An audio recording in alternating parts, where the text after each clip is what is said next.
You are now witnessing episode 14 on the In This Corner podcast. I'm back at it again. Episode 14. It's your host, the legend Todd Finney himself. Y'all know what the slogan is, no bullshit boxing. What's up, everybody? Welcome back to the channel. Welcome back. I'm feeling good. I'm on vacation. I'm excited. Before I get into the topics today, which is going to be my 2022 awards, and also I'm going to go ahead and get into the Gervonta Tank Davis versus Hector Garcia card this past weekend. I was in the building. That fight was in Washington, D.C. I was in the building. It was my first fight, my first big fight that I've been to in a year. So, I was excited to be there. Got a lot of pictures. If you follow me on social media, check my Instagram, check my Facebook, you'll see all the pictures with the fighter that I got pictures with. So it was an awesome time for sure. But before we get started, man, I just want to say I hope everybody had a good Christmas. I hope everybody had a good New Year's. Let's make the best of 2023. Also, I want to give some shout outs. I want to give a lot of shout outs to everybody that subscribed to the channel. Big shout out to Ned. Big shout out to Aaron. Big shout out to Scotty Bridge. Big shout out to that man Too Funny. Big shout out to Devin. Big shout out to Darren. And big shout out to my administrator, Taya Holiday. She made me some nice podcast business cards. So if you're looking for some business cards, definitely check out Taya Holiday. I posted the picture of the business cards on my IG. So if you're looking for some business cards, if you run a business, definitely hit her up and she'll get you right. So I'm gonna go ahead and start off with my 2022 awards.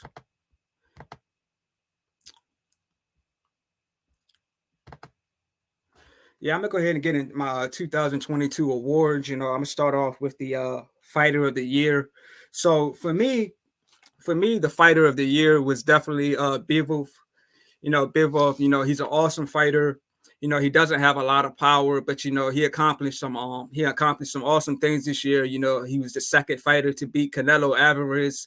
To me, Canelo is one of the best fighters out there. He hasn't lost. He's been on a crazy win streak since he lost to Floyd Mayweather. And, Bivol was the second fighter, to give Canelo a loss. But, Canelo moved up in weight for this fight when he fought Bivol.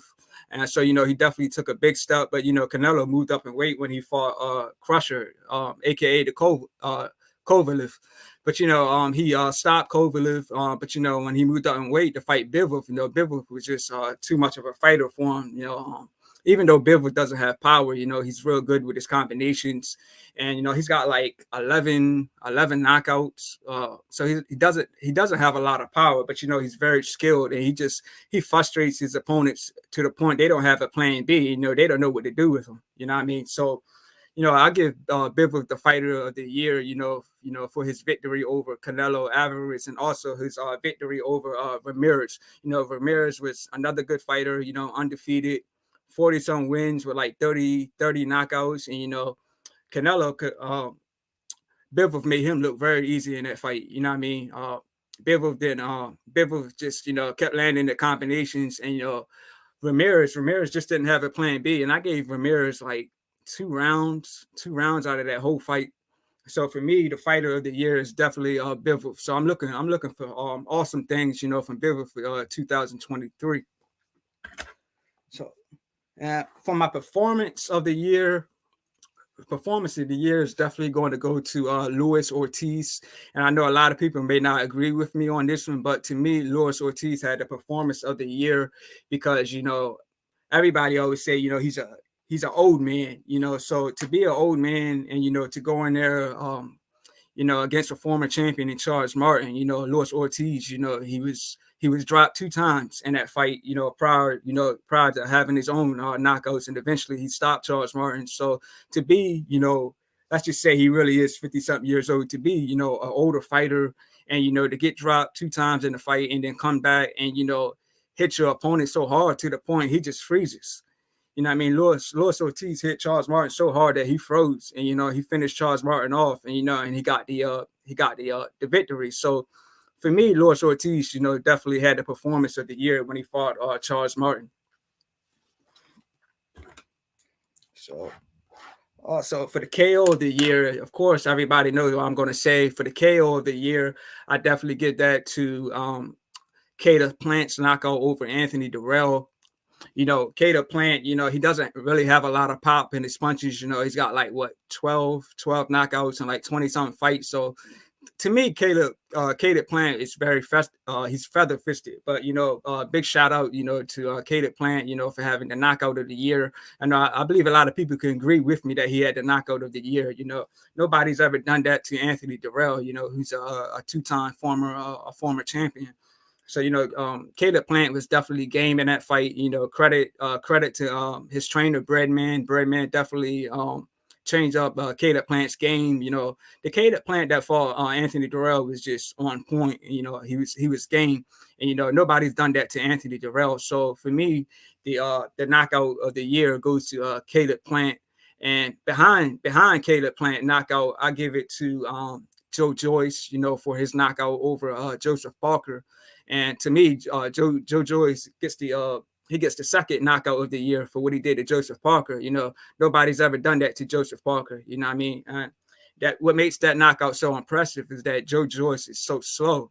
He's a very slow fighter, but he is huge. He's a big fighter. I remember when he fought Bermain Stavern, and like prior to that fight even starting, prior to round one starting, and like Stavern, and when he was across the ring for Joe Joyce, I said, man, Joe Joyce is a giant in there, So yeah, you can argue that Joe Joyce is definitely, one of the top heavyweights, even though he doesn't have the speed, like a Tyson Fury, he doesn't have the speed like a Deontay Wilder. You can argue that he's one of the top 10, top 5 heavyweights.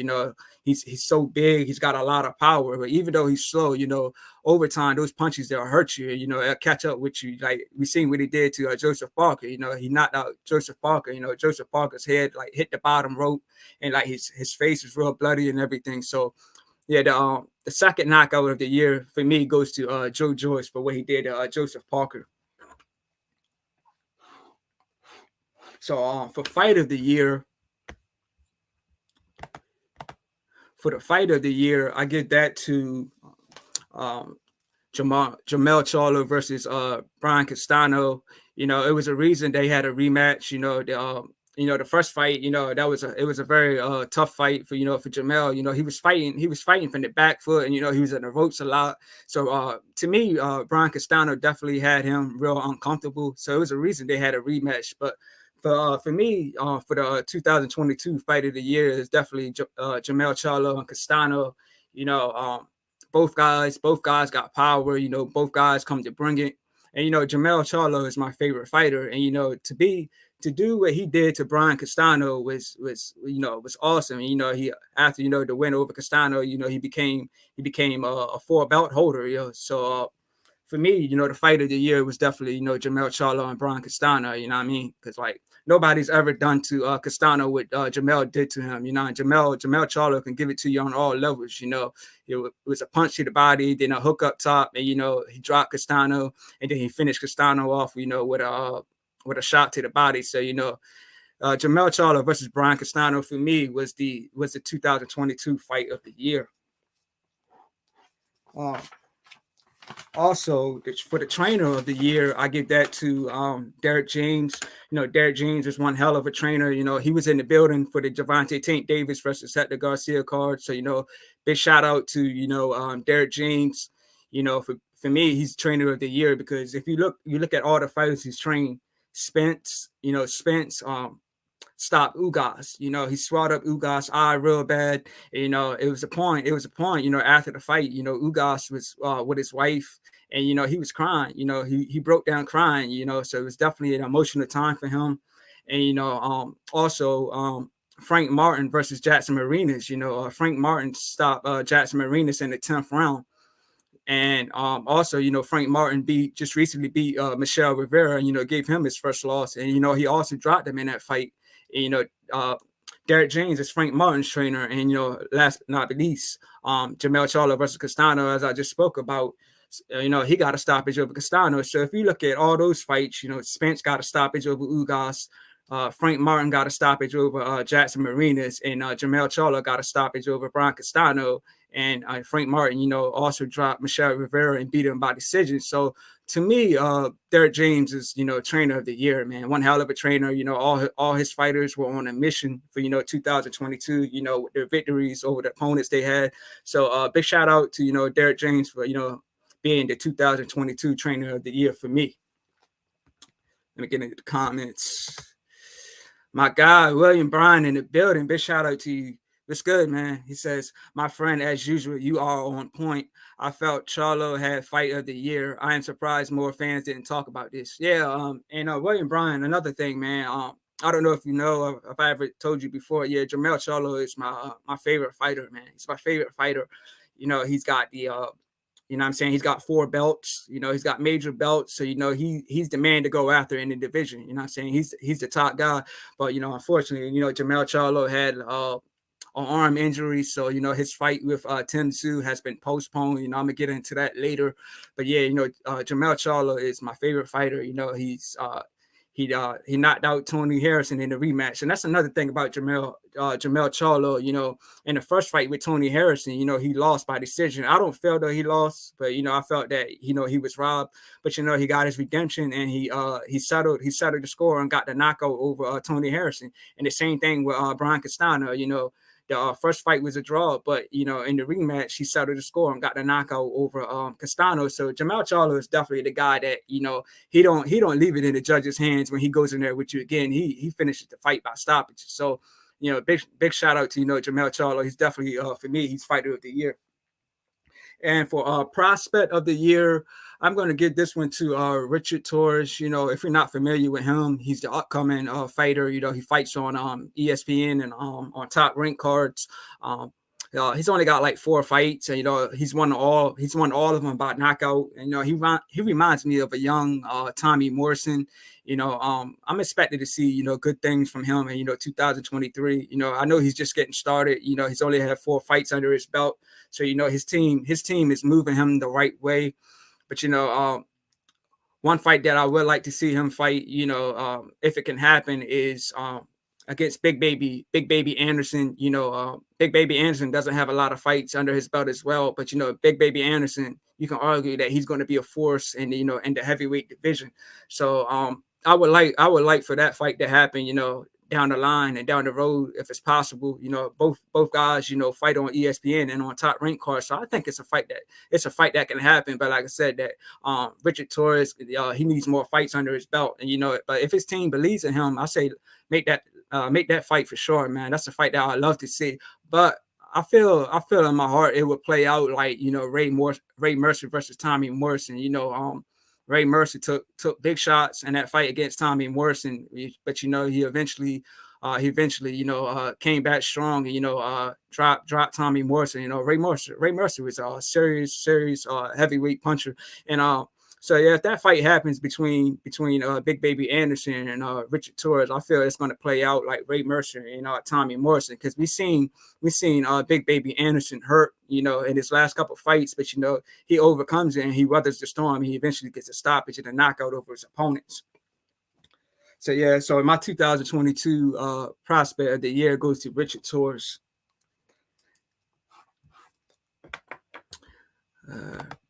William Bond says, you are correct, sir. He doesn't get as much credit either, in my opinion. Charlo went up against Cotto, and Cotto was ranked number 1, I believe, by the WBC. Yeah, I remember that. Cotto, I believe that he was supposed to fight Harrison or something, but I think Harrison may have an injury. If I'm not mistaken, I think Harrison had an injury or something, so that fight got pushed back. But yeah, Jermell Charlo eventually fought Cotto, and he stopped him in like 3 rounds, man. And I remember that fight yesterday, man. Like the way Cotto was knocked out, and he was looking in the air like he was dying, man. Like he was dying slowly, man. That just shows you how much power that Jermell Charlo has, man. He's a very powerful puncher, man. He could, like I say, he can give it to you on all levels, man. So yeah, William Bond, you're right, man. He got a knockout over Cotto. He's got a knockout over Tony Harrison, Castano. Man, he's just one hell of a fighter for sure. So I'm gonna go ahead and move into the Tank Davis versus Hector Garcia card, this past Saturday in Washington, D.C. Again, I was in the building for that fight. I had an awesome time. Tank is definitely a pay-per-view star. The building, the Capital One Arena, it was sold out. It was 19,000 people.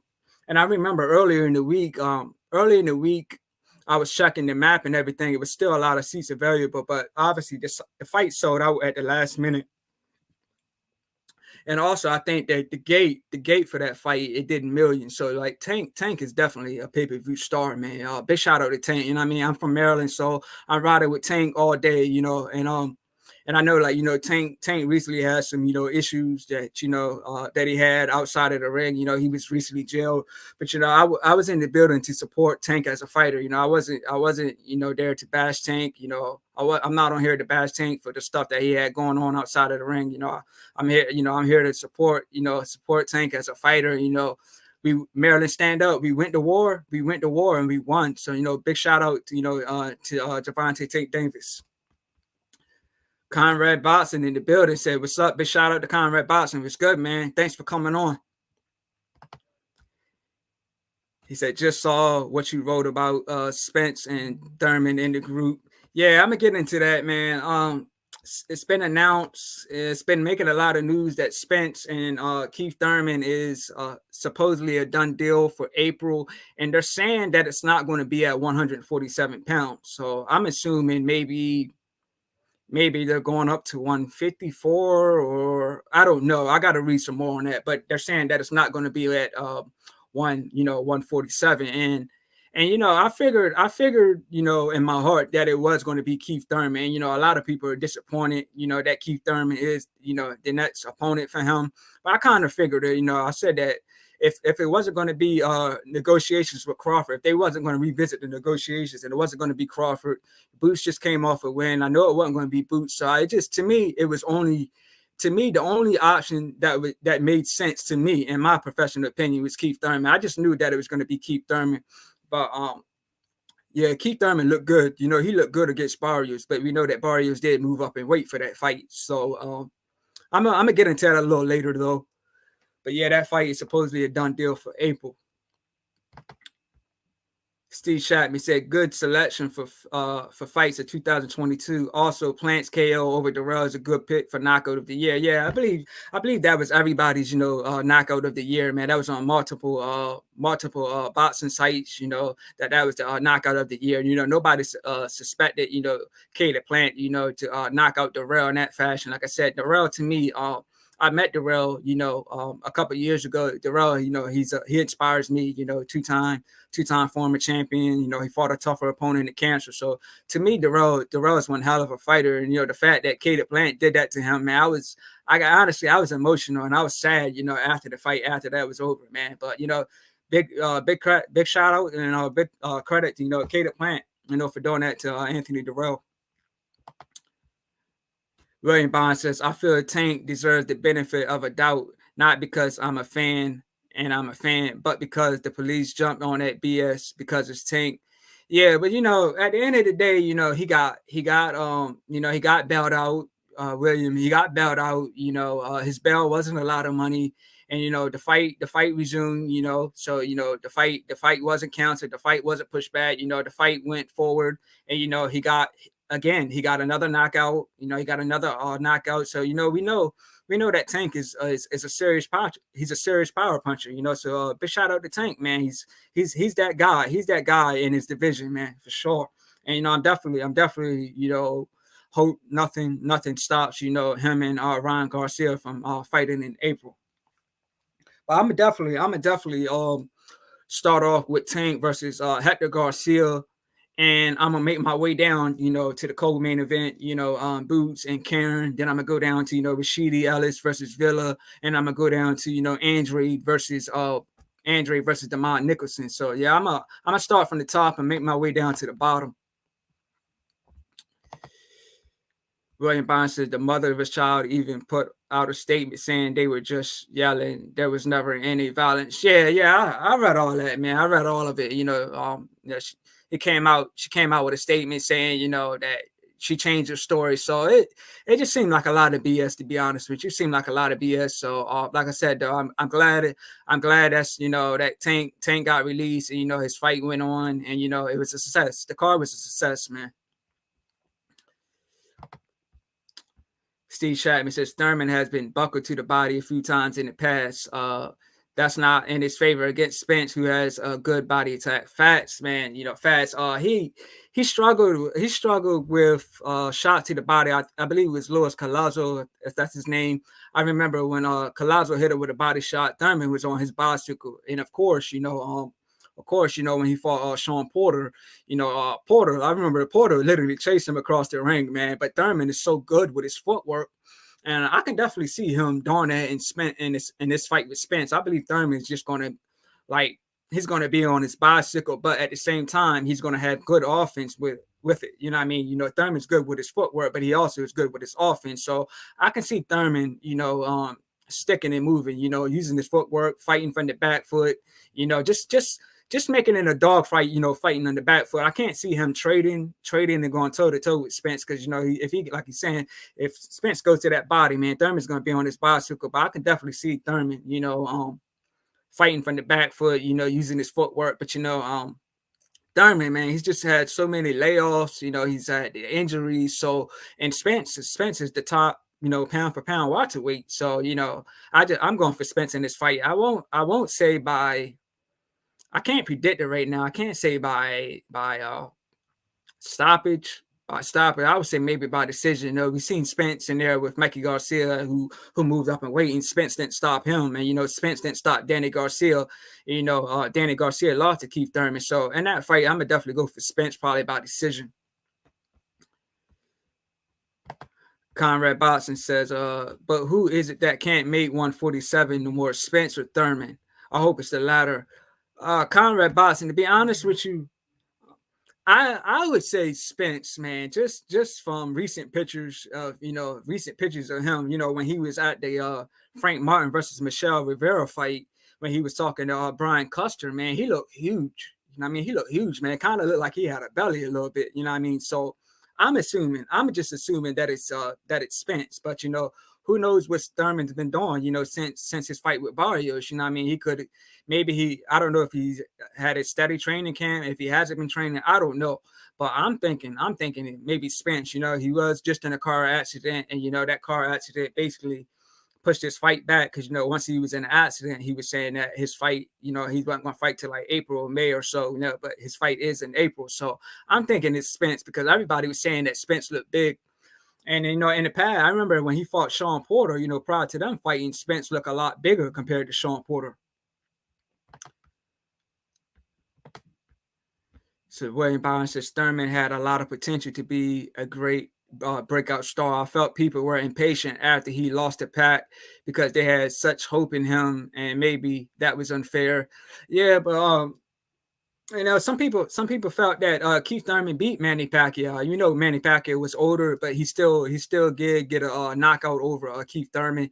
But I don't know if that loss affected him in a sense. But after that, he didn't come back. He came back and he fought Josito Lopez. He looked good in that fight.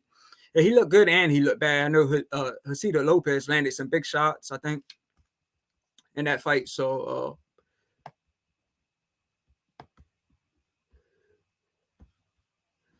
But yeah, but Keith Thurman, just like I said, man, he just had, he's had the injuries, the layoffs, and like I said, I just think all that is going to play a huge factor, going into the fight against, Errol Spence, even though he looked good against Barrios. But like I said, Barrios wasn't a true 147 pounder.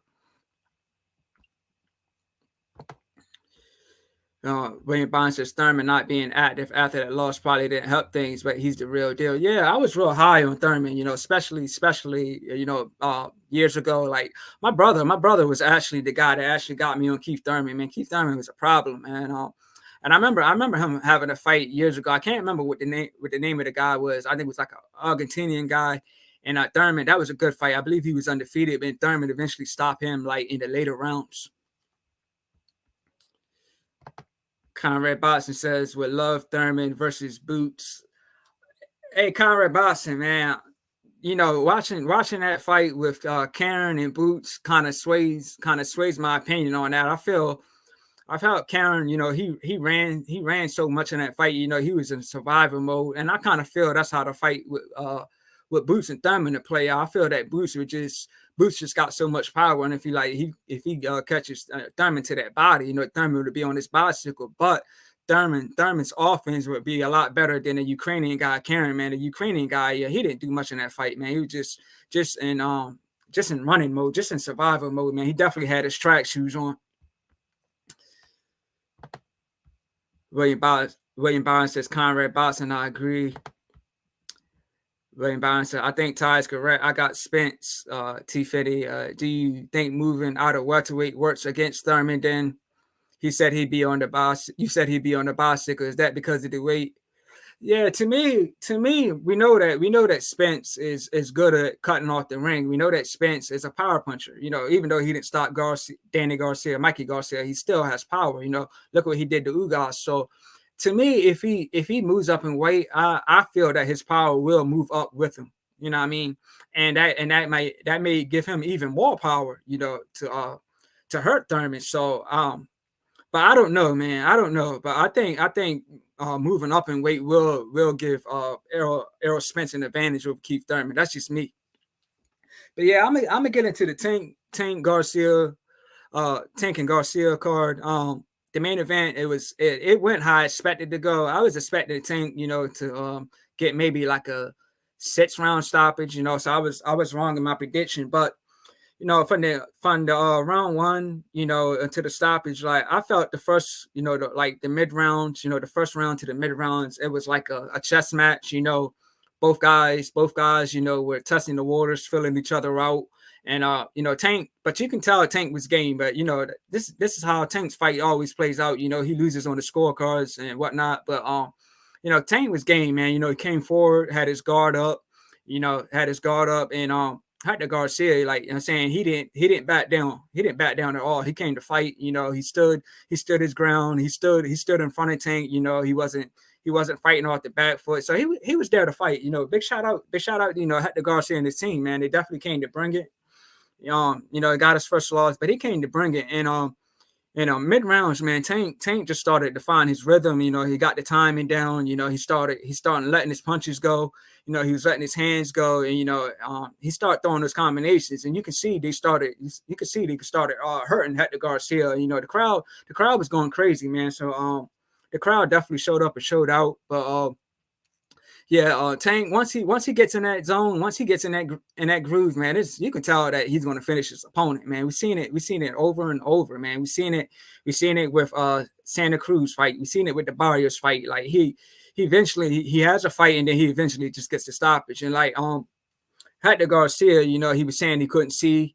You know, he couldn't see, so it was his team made the smart move. You know, why put your fighter back in the ring? You know, if he can't see, to come out there and get stopped. So they made the right move. You know, to stop the fight. So you know, big shout out to Tank Davis, man. He proved us again, man. That you know he's that guy in the division, man. His power is real, man. He's like a mini Mike Tyson.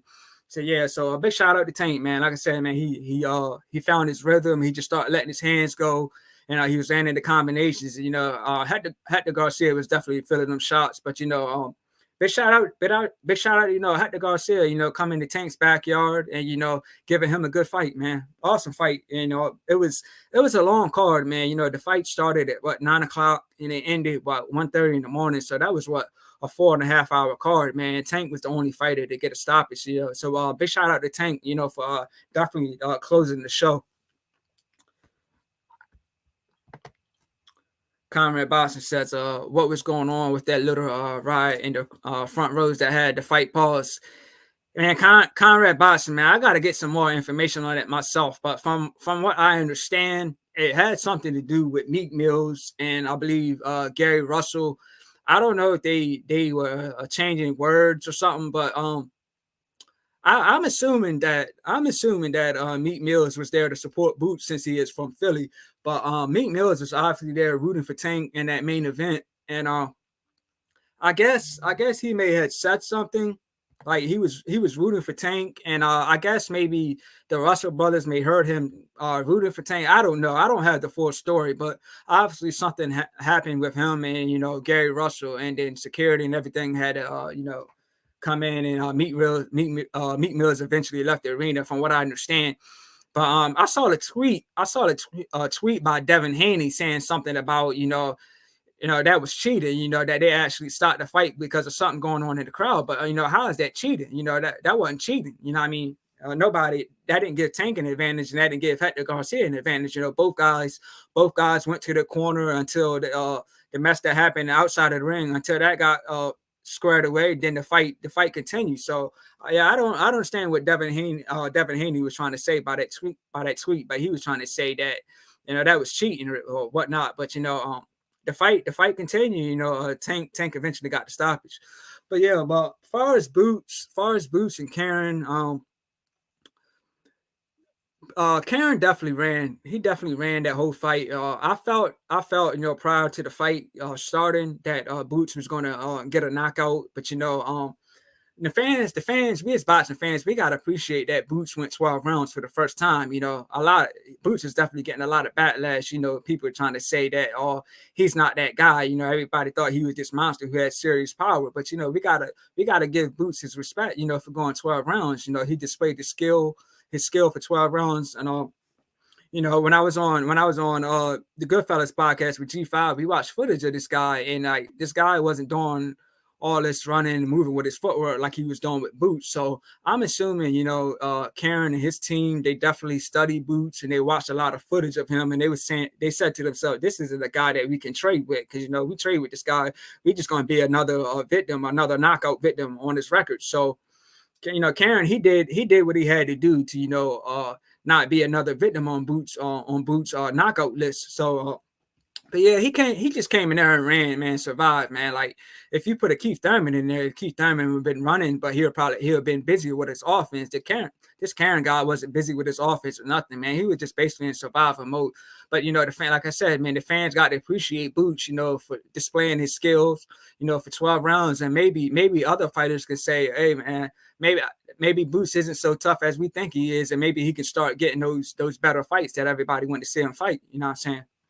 So yeah, I'm happy that Boots went 12 rounds. This is my second time seeing Boots fight live, as well as Tank. So that was my second time seeing both guys fight live. So awesome experience, man. But yeah, this Karen guy just came to survive, man. He definitely had on his running shoes. Conrad Boxer said it was 12 rounds of discipline. Yeah, yeah. Yeah, like I said, man, Karen just came to survive, man. I think Boots did get frustrated that that he couldn't stop this guy, but he tried. But I just felt that Boots could have did a little better, to cut off the ring, to cut off the ring. But when he was in the inside, with Karen, like when they were clinching and stuff, I just felt Boots was frustrated that he couldn't finish this guy off. But credit to Boots, man. We've seen him fight 12 rounds, so I'm happy with it, man. Despite all the backlash that he received from fans, I'm happy with it. I'm cool with it, man. He's still that guy in the welterweight division to me. Steve Shatman says, I think Tank looks sharp.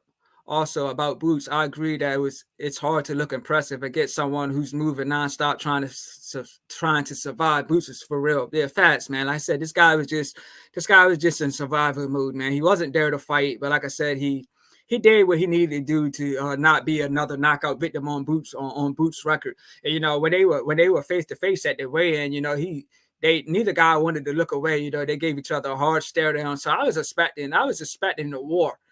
From the way they were looking at each other, they were ready. They like this is the end point. The next day is fight night. So I was expecting the war. But yeah, Karen just came in there.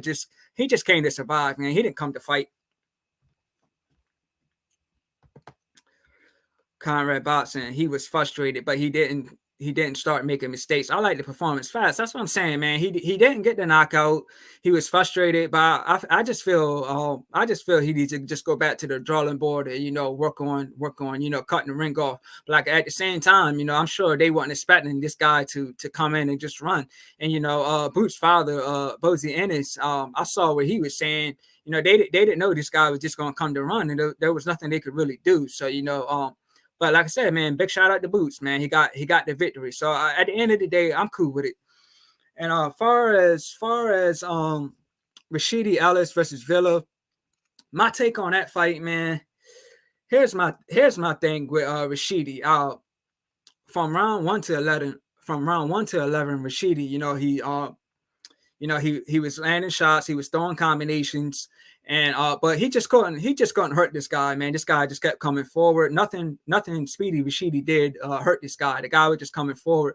But what made me upset about Rashidi's performance is that from round 1 to 11, he avoided this guy's power. But the very last round, the last championship round, he gets clipped with 2 shots and goes down. I'm asking myself, how you avoid these guys' punches for 11 rounds, and in the last round you get clipped with 2 big shots? Even if Rashidi just even if he just ran that whole last round, I would have been cool with it. But just the fact that he got clipped 2 times like that, it just made me upset. But at the end of the day, I felt Rashidi was robbed. I felt he was robbed. I don't believe those 2 knockdowns in the last round was enough for Villa to get the decision. And some of y'all may disagree with me. Some of y'all may agree with me, but I just felt Rashidi won. He won all most of the rounds. But like Villa, man, he's a power puncher. His record speaks for itself. Like 24 knockouts in like 25 fights. So he definitely had power. So Rashidi to me reminds me of 2 fighters. He reminds me of Paulie Malignaggi. Like he has these pity patch shots, man. You know what I mean? He just pity patch. Like I said, he didn't hurt Villa with these pity patch shots. And then he reminds me of Tony Harrison. Like he started fading in the later rounds. You know what I mean? He didn't have the gas tank. But y'all know, like I said, he couldn't hurt this guy. So he gave his all with this guy. He just couldn't hurt him, man. Like this guy just kept coming forward, man. Like this guy was like a robot, man. For sure.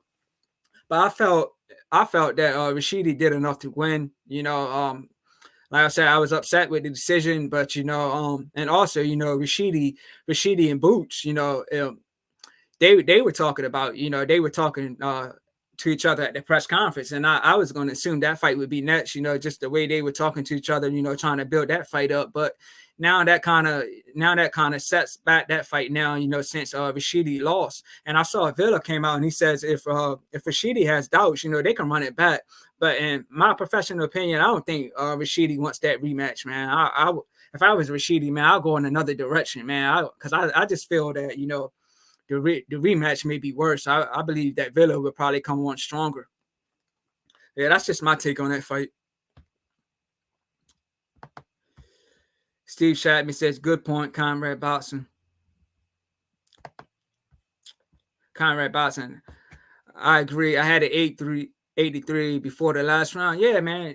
Rashidi, man, he did his thing, man. He did his thing, but like I said, he doesn't have a lot of power. Like I believe 14 knockouts and like 20-something fights. So he doesn't have the best power. He's got some power, but like I said, he just couldn't hurt this guy. And I believe, like, he just put so much work in, and when he got to the later rounds, man, he just started fading. So I think that's what happened in that last round. I think he was just tired, and boom, he just got clipped with those 2 big shots. So like I said, I just felt he was robbed. But if he wants to rematch, I say run it back. But if I was Rashidi, man, I wouldn't take that rematch. I would go in a different direction. So, but that kind of has me thinking, could Boots and Villa be next? Both guys got serious power. Villa's only lost once, so I think that could be a good fight. If Boots just doesn't get a Crawford, because now Spence and Thurman is lined up, so we know that Boots is going to get Spence now. So just to throw a name out there, I think that that Boots and Villa could definitely be a good fight, considering the fact that Villa won now. Like, yeah, two guys, awesome power punchers, come forward fighters. So I think it's a good fight. And down to the opening of the card, which is Demetrius Andrade versus Damon Nicholson. I didn't have my full focus. I didn't have my full attention on that fight. That's the fight that I actually had to go back and watch because when I got to my seats, like my girl, man, we were sitting so high. We were sitting so high, up in the bleachers, man. Like my girl, like she just had real bad anxiety, man. So I basically had to comfort her, because like when the fight started, man, she didn't want to go up to the seats because we had to walk so high. So like by the time we finally got up there and sat down in the seats, I think like round 2 or round 3 was starting, and I was just trying to make sure she was straight because even after we sat down in the seats, she was still, she still wasn't feeling good, since for how high we were sitting. So that fight, that's a fight that I definitely got to go back and rewatch. But from what I did see, Damon Nicholson, he looked in good shape. And Andrade, I expected Andrade to win. I expected him to win by decision. But correct me if I'm wrong, man. Is it me? Is it just me? Or does sometimes Andrade looks like he doesn't have the best gas tank? And like sometimes when he's in, he just changes. And when he's in these clinches, it just seems like sometimes he gets uncomfortable in there. And I seen some of his past fights. I can't remember who he was fighting. It just seemed like he doesn't have the best gas tank. And that when he gets in these clinches and he's fighting in the pocket, sometimes he just seems like he's uncomfortable. So like but for Andre, man, for 2023, I'm glad,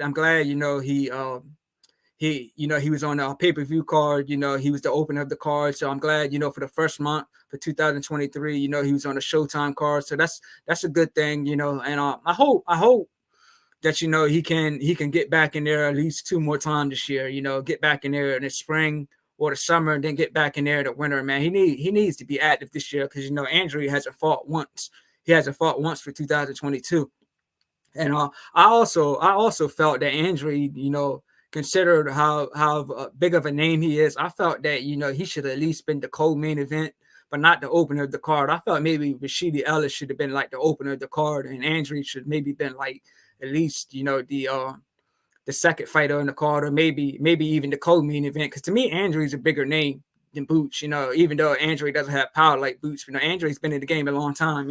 Andre was fighting back when they were on HBO boxing, if I'm not mistaken. But he just had a lot of promotional issues, promotional company issues, turning down fights due to purses and stuff like that. So yeah, I just hope Andre can get back in there at least 2 more times this year. But like, I'm glad he got the win, man. And if y'all seen the fight, can y'all tell me when he went down, was it a legitimate knockdown or was it a slip? Because the ref called it a slip, but a lot of people were saying that it was a knockdown.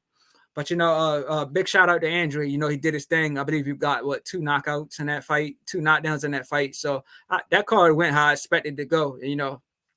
So big shout out to Demetrius Andrade and Caleb Plant. I heard some news. Hey, Conrad Boxing, and if he was in the group, man, I saw some news that Benavidez versus Morrell is already signed. So I don't know if that's true or not. I didn't see any news about that anywhere else. But can you verify that for me? Can anybody here verify that?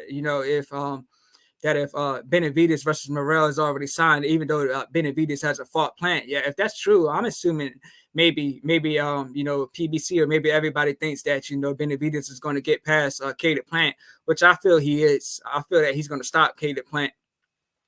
But so yeah, so if that's true that Benavidez is going to fight Morrell after Caleb Plant, despite if he wins or loses, then that kind of leaves Andre with just one name, which to me could only be like Jamal Charlo. But Andre moved up to 168 pounds for this fight. So the only other option I see for him right now is Jamal Charlo, but Jamal Charlo has been on the shelf, man. Jamal Charlo has been inactive, all 2022. So I don't know if Andre is the fighter that he would want to get in there with. I think Jamal Charlo needs a tune-up before getting there with Demetrius Andrade. But I will say this, man. Demetrius Andrade turned down a fight with Jamal Charlo way back a decade ago, or like 2013, due to the purse being $300,000, and Andre had to be 24 or 25 at the time. So to me to be that age, be 24 or 25 in the $300,000 purse, to me, that's good. So I don't understand why Andre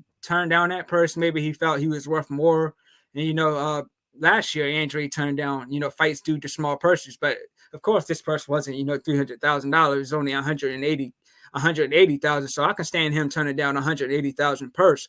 But, like I said, he was supposed to fight Charlo a decade ago in like 2013, and he turned that fight down, due to, I guess, the purse wasn't enough money for him. So to me, Andre takes some of the blame, and now here he is in 2023, a decade later, and he's saying he wants to fight Jamal Charlo. But when he had that option 10 years ago. So, yeah, with Andre, turning down fights and, his promotional issues and stuff like that, I just hope that he can stay busy, for 2023, man, for sure. Conrad Boxing says, haven't done my research on that. Yeah, I gotta dig some more on that. That's just what I heard, but I can't say if that's true or not. But that's what I was saying in the group. Conrad Boxing said, but would be weird to sign the next fight already. Yeah, that's the same thing. That's the same thing that I said. And if I'm not mistaken, we've seen this happen before. I think when Danny Garcia, when he was fighting somebody, I can't remember who it was, but I believe that his fight with Keith Thurman was already signed, even though he already had an opponent. So I guess they were assuming that Danny Garcia was just going to get it past his opponent, and then he was going to go in there with Keith Thurman, which he did. But I can't remember who Danny Garcia fought. But I remember Keith Thurman being ringside for the fight and whatnot. And Keith Thurman got in the ring and they traded words and everything. So I think we've seen this in the past. Sometimes PBC fighters will already have a fight signed with a fighter that they not even getting in the ring with. First, they got to get past the fighter they're supposed to get in the ring with first. But yeah, we've seen this in the past with PBC. And Tank, I thought the Ryan Garcia card was already signed. But hey, Conrad, can you verify that with me? Because Tank, it seems like Tank saying now they gotta work on this and get this fight signed and get this deal squared away. But I thought Tank and Ryan Garcia was already a done deal. But correct me if I'm wrong, because didn't Tank say, after his win over Hector Garcia, that they gotta work on that deal with Ryan Garcia now? But I don't know. Just correct me if I'm wrong and give me some more information about that. And also for some other news, Lamont Peterson. For those of you who don't know, Lamont Peterson was on the undercard. His brother Anthony Peterson was supposed to be on the card too, but his fight fell through. His fight it didn't work out. I don't know what happened with that, but Anthony Peterson didn't fight.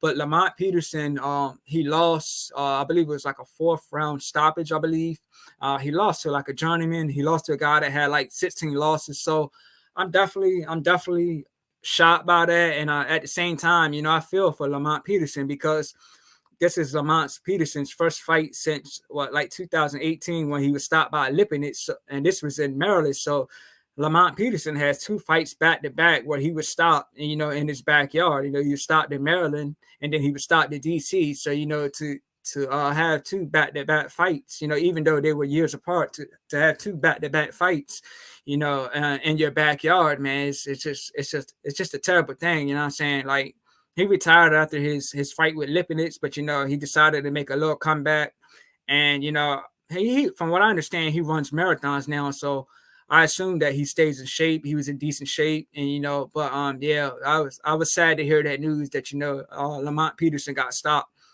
So I don't know if that's his last fight or if he's going to try to make another run at it. But if I was Lamont Peterson, I definitely don't want to end my career with 2 back-to-back stoppages, in my backyard. But I feel that Lamont Peterson should just hang it up, man. To have your first fight back in years and you take it against a journeyman and you get stopped. So, but Lamont Peterson, he done this thing in boxing, man. He's been in a lot of wars, man. He's been in there with Danny Garcia.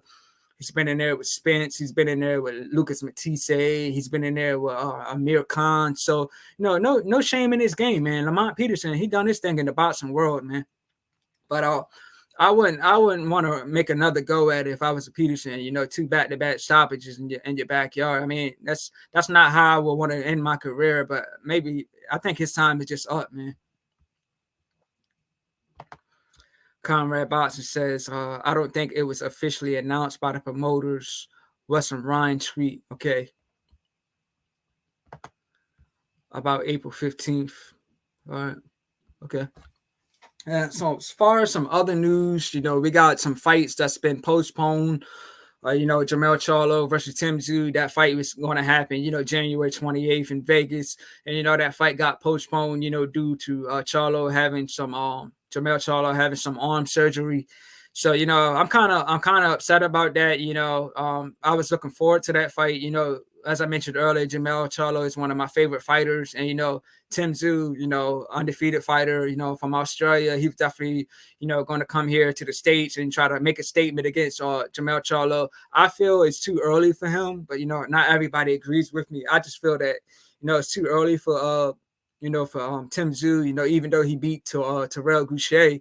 He was dropped by Terrell Gausha. To me, Terrell Gausha is not. He's just a fighter who doesn't give it his all. So I don't think that Tim Tszyu deserved this opportunity to have a fight with Jermell Charlo. For having a win over Terrell Gausha. But his team believes in him. Charlo has all the belts, so he's definitely in there trying to definitely try to go in there and make a statement against Jermell. But I feel that Tim Tszyu would have been stopped. And Tony Harrison came out and said he would fill in for Tim Tszyu, but I haven't seen anything about that. I think that they're still going to focus on getting a Jermell Charlo fight. I don't know what date they're looking forward to reschedule it. I don't know, but I think Tony Harrison will be a good option for him. But I think Tim Tszyu, they're going to try to just focus on Jermell. Also, Virgil Ortiz versus Stanionis. That fight is also pushed back. That fight was scheduled for March in Texas, and that was another fight I was looking forward to. Two come forward guys, two guys with power who fight toe to toe. I was looking forward to that, and my buddy from Texas is a huge Virgil Ortiz fan. So I know this news upsets a lot of fans. I know this upsets him, man. I was definitely looking forward to that fight. So that fight is definitely pushed back and postponed. So that's bad news already for 2023, man. Two good fights that were supposed to happen that's been postponed, due to injuries or surgeries. But this weekend we have Efe Ajabo versus I think his name is Stephen Shaw. That's going down on ESPN in New York. I believe it's in Verona, New York. That's a good fight, I had a lot of faith in Ajaba, but not so much now. He lost to Frank Sanchez. He's definitely got a lot of power, and he fought a guy that he eventually stopped and dropped, but he was clipped by the guy. I forget what the name was, but I know he was dropped by a guy, and that shocked a lot of people. So I'm a little concerned about Efe Ajaba's chin, and like I said, he lost to Frank Sanchez. So to this fight with Stephen Shaw, to me, it's a toss up. I can't really call it, but Stephen Shaw, he's a good fighter. He's undefeated. I remember his fight with Joey DeVica. He made easy work of Joey DeVica, but I remember Joey DeVica saying that he took that fight on short week notice and he didn't have a training camp, but but he still went in there and he fought Stephen Shaw, but you say he just couldn't do much with him because, like I said, he basically just jumped off the couch and jump in the ring with Shaw. And like I said, he didn't have a training camp, so it's a tough one for me to call, man. I don't know who to go for in that one, man. I think Shaw has the speed, and Efe has more the power, and also Johnny Rice is on that card too. So I'm looking forward to that card. Again, that's this Saturday on ESPN. It's a top ranked card, and it will be in Verona, New York. And if I'm not going to be busy on that Saturday, definitely I'm gonna definitely try to cover that fight live. So stay tuned, man. Stay tuned. I'm gonna definitely try to cover that fight, but I'm just not sure at the moment.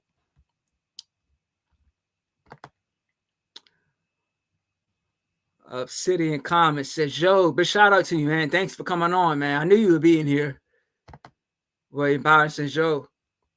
But yeah, man, that's pretty much all the topics I had for today, man. Like I said, so I covered my 2022, fighters of the year, knockout of the year. I basically gave y'all my 2022 awards. I covered, the Tank Davis versus, Hector Garcia card, from the main event, to the opening of the card. So yeah, man, again, man, I appreciate everybody tuning in, man. Appreciate everybody tuning in. Appreciate, William Byron. Appreciate Steve Shatman, Conrad Botson. Appreciate everybody tuning in, man. Anything y'all want to add in the comment section before I close this one out? This is this live almost an hour strong. Most of my solo episodes, I usually do them for about a half an hour. So I believe episode 10 was about an hour. So this one's almost an hour strong, man. So all right, definitely busy in the comment section again, man. I appreciate everybody. Let's see if I got anything else I can chop up before I close this one out.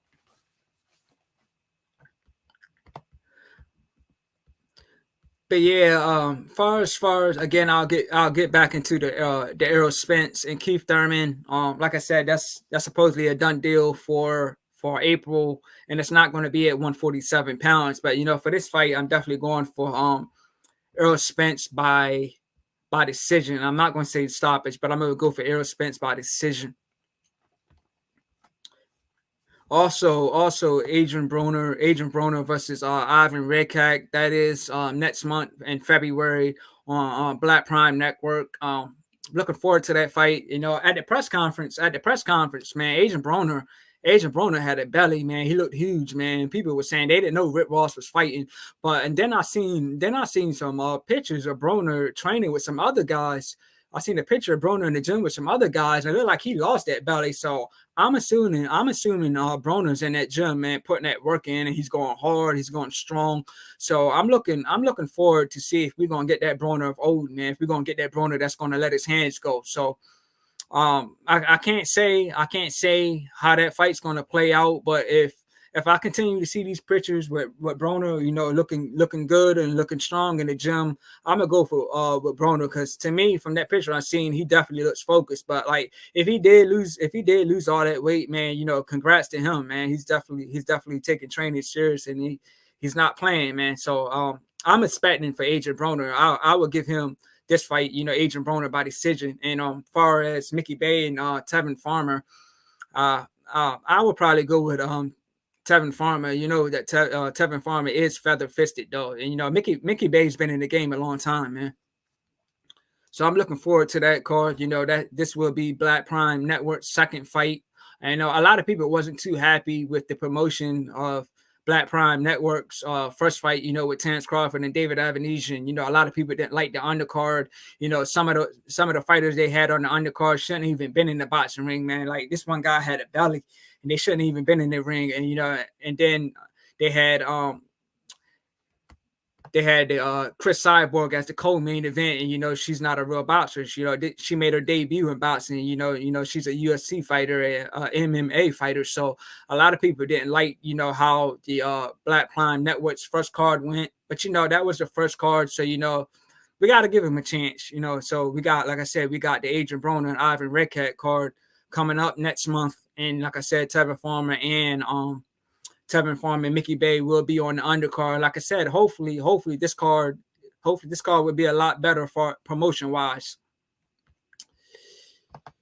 So William Byron says, another great show, Ty. Appreciate that, man. Can't wait to hang out with you this year. Yeah, we definitely got to get up, man. We definitely got to get up. This sport needs more commentators like Todd Finney. Truth. Big shout out to you, man. Thank you for that. Obsidian Comics. Wait, it's a 154 about. Hey man, I got to read more on that. For what I understand, it's not going to be at 147. Yeah, I think they are moving up in weight, but the news came out that fight is scheduled for April. So I got to do some more research on that, and I can definitely get back to you. But to everybody, man, check out Obsidian Comics on IG, man. He's definitely doing his thing, the comments, and he's going to be doing a lot of comics with the boxing world. So give him a follow on IG. Obsidian Comics. He said Thurman and Spence. Yeah, they're not fighting at 147, man. You got just check out the boxing news. Like when I get off here, I'm gonna read some more. I'm gonna read some more on that myself. Steve Shatman said, "Do you think Ryan will find a way out of facing Tank?" To be honest with you, I would say no, because he was supposed to have a tune-up this month, fighting in Texas, and he pulled out of that fight. He's saying he's just focusing on Tank. So I would say no, because I would have took the tune up, just me, just get in that ring, let some rounds off, because Tank is a power puncher. Tank is a power puncher, and Ryan Garcia doesn't have the best chin. So I would say no, because he's saying he just focusing on Tank. So I think Ryan Garcia wants this. He wants this fight bad. So I don't think he's going to try to find a way out. Not at all.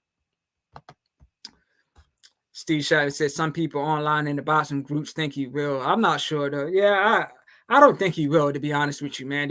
And I hope we don't get another. I hope we don't get another Spence Crawford situation. The best fighting the best. We this is why boxing doesn't get a lot of it doesn't get a lot of fans like it should have, because everybody always say the best don't fight the best. I mean, we did get Triple G and Canelo 3 times, but Triple G was older, when he fought Canelo in the trilogy, he was older, but we did get that fight. We got Floyd and Pacquiao, but that happened years too late. You know what I'm saying? That fight should have happened back in 2010 or so, but we didn't get it to 2015. And the fight didn't live up to the hype. That fight, it was born. Yes, it was a pay-per-view. It was a blockbuster pay-per-view, did like the best pay-per-view in history, but the fight didn't live up to the hype. William Byron says Broner really is pure talent, wasted fats, man. Like he was the man. He was the man. And my brother got me on Broner years ago.